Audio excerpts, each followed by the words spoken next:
প্রিয় দর্শক, ভিডিওটা দেখার আগে মোবাইলটাকে ঘুরিয়ে নিন। দেখুন আমার কাছে একটি কয়েল আসছে রিপেয়ারের জন্য। মিটারে মাপ দিয়ে দেখিয়ে দিচ্ছি, কোনো কানেকশানই নাই। কয়েলের কানেকশান যদি ডিসকানেক্ট হয়ে যায় কীভাবে রিপেয়ার করবেন আমি দেখিয়ে দিচ্ছি এই ভিডিওতে। আমাদের চ্যানেলে সবসময় শিক্ষণীয় ভিডিও দেওয়া হয়, তাই চ্যানেলটি সাবস্ক্রাইব করে রাখুন, কাজে আসবে। দেখুন প্রথমে এই তারগুলো কেটে ফেলে দিতে হবে।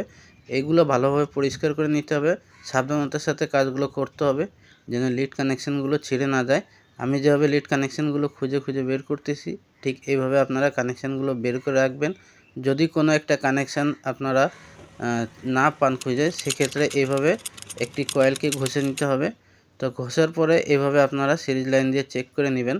দেখুন আমি যেভাবে চেক করতেছি, হ্যাঁ, সিরিজের বাল্বটি যদি কম জ্বলে তাহলে বুঝবেন এটাই লিড কানেকশান হবে। যদি না জ্বলে, যদি বেশি জ্বলে আলো হয়, তাহলে পাশের কয়েলটি ঘষে এভাবে চেক করে নেবেন। এখন আমি এখানে একটু সোল্ডারিং করে লিড কানেকশানটি বের করে নিব। আপনারা দেখেন কত সহজে আমি এই সিলিং ফ্যানের কয়েলগুলো রিপেয়ার করে নিই। আপনারা চাইলে যারা নতুন টেকনিশিয়ান ভাই আছেন এভাবে রিপেয়ারের কাজগুলো করতে পারেন। এই লিড কানেকশানের যে তারগুলো আপনারা বের করবেন, এই তারগুলো অবশ্যই 2 কালারের হতে হবে, তাহলে কাজগুলো সহজভাবে করতে পারবেন।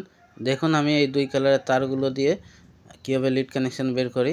এই তারের ভিতরে একটু স্লিপিং টিউব দিয়ে দিবেন, আমি যেভাবে কেটে কেটে দিয়েছি, এবং তারপরে লিড কানেকশানের তারগুলো সুন্দর করে হাত দিয়ে পেঁচিয়ে সোল্ডারিং করে দিতে হবে।